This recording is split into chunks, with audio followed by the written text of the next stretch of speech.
शेतकरी मित्रांनो नमस्कार। आज आपण हे जे माझ्या हातात एक सोयाबीनचं वाण बघत आहात ते आहे व्हिगर बायोटेक प्रायव्हेट लिमिटेड इंदोरचं मालविका वाण।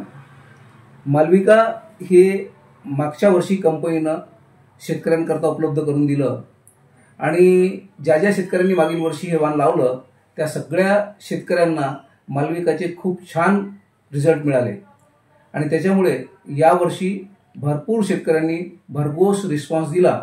आणि आता हे जे झाड बघत आहे हे राजू काकडे उमरी तालुका वणी इथलं त्यांच्या शेतातील झाड आहे, ज्याला 199 शेंगा आहेत आणि एका झाडाला 199 शेंगा। कालच्या तारखेत काल काढलेलं झाड आहे। पानं याच्याकरता फक्त काढलीत की तुम्हाला शेंगा क्लिअर कट दिसाव्या म्हणून। मालविका हे वाण जसं दुसरे वाण जे 95 ते 100 दिवसाचे आहे त्याच कालावधीचं वाण आहे। पांढऱ्या फुलांचं वाण आहे, फैलतं चांगलं, हाईट चांगली करतं। तुम्हाला दिसत असेल याच्या जवळून बघितलं तर सध्या पानं काढल्यानंतरही जी तुम्हाला याची मुळापासून वरची हाईट दिसत आहे त्याच्यावरून लक्षात येईल की वाढतं चांगलं। त्याच्यानंतर याच्या फांद्या बघितल्या तर तुम्हाला फांद्या दिसतील की फांद्या किती आहेत म्हणून। तर बाजूला ब्रँचिंग खूप चांगलं करतंय, शेंगा खूप चांगल्या धरल्या आहेत। याच्यात मालविकामध्ये एक अजून चांगला भाग म्हणजे फुलं जे लागतात आणि फुलांचं शेंगांमध्ये कन्व्हर्शन हे जास्तीत जास्त होतं। त्याच्यामुळे काय होतं की फुलं गळत नाहीत, हा एक सगळ्यात महत्त्वाचा मुद्दा आहे। नाहीतर फुलं दिसतात आणि मग त्याचं रूपांतरण शेंगांमध्ये होताना अडचण जाते, तितक्या शेंगा भरत नाही जितकी फुलं असतात।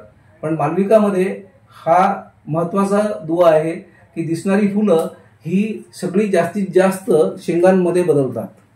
त्यानंतर कोणतीच वेगळी उपाययोजना मालविका करता लागत नाही।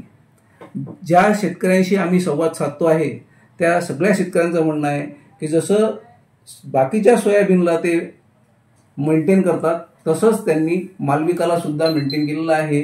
तरी सुद्धा शेतकऱ्यांकडून या बाबतीत हा खुलासा मिळतो आहे की मालविका हे वाण जे आहे ते जास्त चांगलं त्याच्या पसंतीला पडत आहे। त्याचा मागचं एक कारण अजून असंही आहे की काही व्हेरायट्यांवर सध्या येलो मोजॅक पिवळा विषाणू दिसतो आहे आणि मागील वर्षी सुद्धा या व्हेरायटीवर कुठेच पिवळ्या विषाणूचा प्रादुर्भाव दिसला नाही। आजही तो कुठेही पाहायला मिळत नाही। तर पिवळ्या विषाणूला येलो मोजॅकला हे थोडंसं प्रतिकार जास्त करतंय, प्रतिबंधित वाणासारखंच आहे की याच्यावर येलो मोजॅक येत नाही। त्याच्यामुळे सुद्धा शेवटपर्यंत झाड हिरवं दिसतं आणि शेतकऱ्यांना त्याचा भरपूर उत्पन्न देण्यात लाभ होतो। जेवढं झाड हिरवं राहील तेवढं त्याच्याकडे क्लोरोफिल जास्त राहील। क्लोरोफिल जास्त असलं झाडाचं डेव्हलपमेंट चांगलं होईल, झाडाची वाढ चांगली होईल, फळफांद्या चांगल्या लागतील, फळं चांगली लागतील आणि त्यात शेंगा पूर्णपणे भरतील।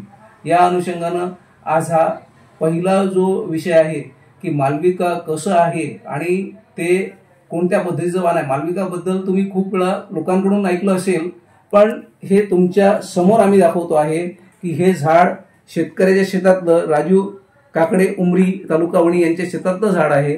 आणि याला तरी कधी कधी लोकांना असं वाटतंय की या झाडाला 199 शेंगा आहेत तर हे झाड उपटून दाखवत आहे, पण तुम्ही आजूबाजूचे कोणतेही झाड बघितलं तर त्याला 180 85 170च्या वरती 200 पर्यंत शेंगा आहेतच।